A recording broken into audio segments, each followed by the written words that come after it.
നമസ്കാരം, ഏവർക്കും post market റിപ്പോർട്ട്സുകളിലേക്ക് സ്വാഗതം. ഇന്ന് ജൂൺ 6. അങ്ങനെ ഇന്നും ഇന്ത്യൻ മാർക്കറ്റിന് സ്ലൈറ്റ്ലി നെഗറ്റീവായിട്ട് തന്നെ ട്രേഡിംഗ് അവസാനിപ്പിക്കേണ്ടതായിട്ട് വന്നു. RBIയുടെ ഭാഗത്ത് നിന്ന് ഇൻട്രസ്റ്റ് റേറ്റ് സ്റ്റഡി ആയിട്ട് നിർത്തിയെങ്കിൽ കൂടിയിട്ടും മാത്രമല്ല മാർക്കറ്റ് ഇന്ന് ഹൈലി വോളട്ടൈലുമായിരുന്നു. എന്തെല്ലാം കാരണങ്ങൾ കൊണ്ടാണ് ഇന്ന് നമ്മുടെ മാർക്കറ്റ് നെഗറ്റീവ് സെന്റിമെന്റ്സോടുകൂടി ട്രേഡിംഗ് അവസാനിപ്പിക്കുവാൻ ഇടയാക്കിയതെന്ന് വിശദമായി തന്നെ നമുക്ക് ഈ വീഡിയോയിൽ പരിശോധിക്കാം. ലീഡിംഗ് ആയ എല്ലാ ഇൻഡസ്ട്രീസുകളിലും ഗ്യാപ്പ് അപ്പ് ഓപ്പണിംഗ് ആയിരുന്നു ഇന്ന് ലഭ്യമായിരുന്നതും. നിഫ്റ്റിക്ക് ഇന്ന് അതിന്റെ ഇമ്മീഡിയറ്റ് സപ്പോർട്ട് ആയിരുന്ന 23,300 എന്ന ലെവൽ ബ്രേക്ക് ചെയ്യേണ്ടി വന്നെങ്കിലും ഉടനടി തന്നെ സപ്പോർട്ടും എടുക്കുവാൻ സാധിച്ചു. എങ്കിലും 49 പോയിന്റുകളുടെ നഷ്ടത്തോടുകൂടി 23,400 എന്ന ലെവലിലുള്ള ഗ്രിപ്പ് നഷ്ടപ്പെട്ടുകൊണ്ട് ഈ ലെവലിന് താഴെയായിട്ട് വ്യാപാരം അവസാനിപ്പിക്കേണ്ടതായിട്ട് വന്നപ്പോൾ സെൻസെക്സിന് 116 പോയിന്റുകളുടെ നഷ്ടത്തോടുകൂടിയും അതേസമയം ബാങ്ക് നിഫ്റ്റിക്ക് 188 പോയിന്റുകളുടെ നേട്ടത്തോടുകൂടിയും ട്രേഡിംഗ് അവസാനിപ്പിക്കുവാനുമായി NSEയുടെ അഡ്വാൻസ് ഡിക്ലൈൻ റേഷ്യോയിൽ 1416 സ്റ്റോക്കുകൾക്ക് മാത്രമേ ഇന്ന് നേട്ടത്തോടുകൂടി ട്രേഡിംഗ് അവസാനിപ്പിക്കുവാനായുള്ളൂ. അതേസമയം 1572 സ്റ്റോക്കുകൾക്ക് നഷ്ടത്തോടുകൂടിയും ട്രേഡിംഗ് അവസാനിപ്പിക്കേണ്ടതായിട്ടും വന്നു. Hindalco industries, Wipro, trend, call India, Tata steel തുടങ്ങിയ സ്റ്റോക്കുകൾക്ക് ഇന്ന് നിഫ്റ്റി 50യിലെ ടോപ്പ് ലൂസേഴ്സ് ആയിട്ട് മാറേണ്ടി വന്നപ്പോൾ Adani Enterprises, Hindustan Unilever, Adani Ports, Bajaj Finance, Axis Bank തുടങ്ങിയ സ്റ്റോക്കുകൾക്ക് ഇന്ന് നേട്ടവും കൈവരിക്കുവാനായി. സെക്ടർ വൈസ് നോക്കുമ്പോൾ മീഡിയ ഇൻഡെക്സിൽ നിന്ന് 3% നേട്ടം കൈവരിച്ചുകൊണ്ട് ടോപ്പ് പെർഫോമിംഗ് സെക്ടറായിട്ട് മാറുവാനായപ്പോൾ PSU bank, realty, consumer durables, health care തുടങ്ങിയ മേഖലകൾക്ക് 0.5% നേട്ടവും കൈവരിക്കുവാനായി. Energy, IT, metal, oil and gas, telecom തുടങ്ങിയ മേഖലകൾക്ക് ഇന്ന് 0.5% മുതൽ 1% നഷ്ടവും നേരിടേണ്ടതായിട്ട് വന്നു. അതേസമയം ബോർഡർ മാർക്കറ്റ്സിൽ നിന്നും മിക്സ്ഡ് ആയിട്ടുള്ള പെർഫോമൻസ് ആണ് കാണുവാനായിട്ടും സാധിക്കുക. നിഫ്റ്റി മിഡ് ക്യാപ്പിന് 0.3% നഷ്ടത്തോടുകൂടി ട്രേഡിംഗ് അവസാനിപ്പിക്കേണ്ടി വന്നപ്പോൾ സ്മോൾ ക്യാപ് ഇൻഡസ്ട്രീസിന് ഫ്ലാറ്റ് ആയിട്ടും ഇന്ന് ക്ലോസിംഗ് രേഖപ്പെടുത്തുവാനുമായി.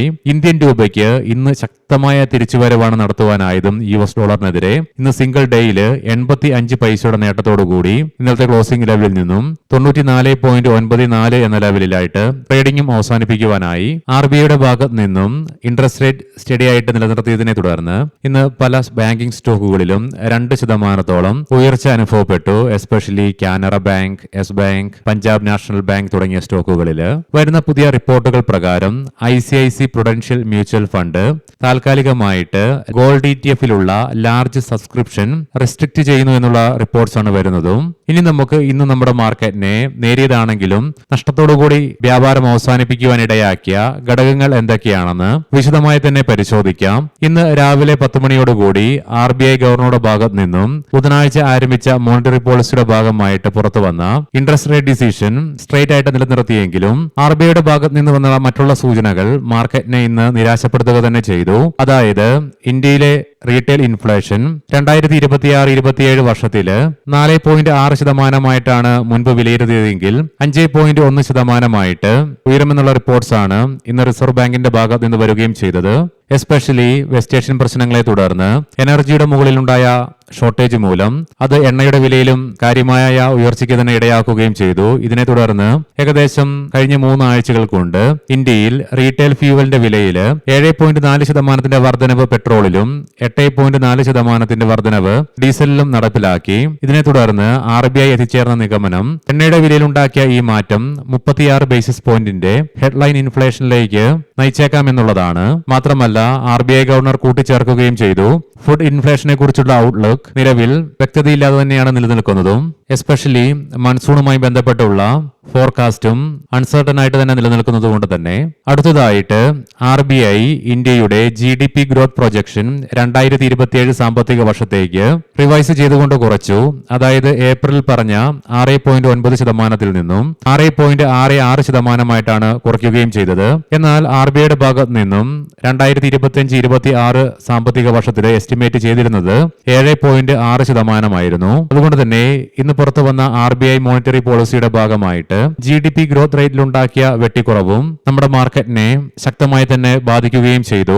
വെസ്റ്റ് ഏഷ്യയുമായി ബന്ധപ്പെട്ടുള്ള അൺസർട്ടനിറ്റി ഈ വീക്കെൻഡിൽ നിലനിൽക്കുന്നതിനാലും, കാരണം പോസിറ്റീവായിട്ടോ നെഗറ്റീവായിട്ടോ എന്ത് വേണമെങ്കിലും വെസ്റ്റ് ഏഷ്യയുമായിട്ട് സംഭവിക്കാനുള്ള സാധ്യതകളാണ് നിലനിൽക്കുന്നതും. ആയതിനാൽ വീക്കെൻഡ് ആയതിനാൽ തന്നെ ഒട്ടുമിക്ക ട്രേഡേഴ്സും അവരുടെ പൊസിഷൻസ് ഒക്കെ സ്ക്വയർ ഓഫ് ചെയ്തതിനാലും, മാത്രമല്ല ഇന്ന് എസ്പെഷ്യലി ഏഷ്യൻ മാർക്കറ്റ്സിൽ ശക്തമായ വീക്ക്നെസ് തന്നെയായിരുന്നു പ്രകടമായിരുന്നതും. ഏഷ്യൻ മാർക്കറ്റ്സിൽ ഒരു മാർക്കറ്റിന് പോലും ഇന്ന് നേട്ടത്തോടുകൂടി ട്രേഡിംഗ് അവസാനിപ്പിക്കുവാനുമായില്ലായിരുന്നു.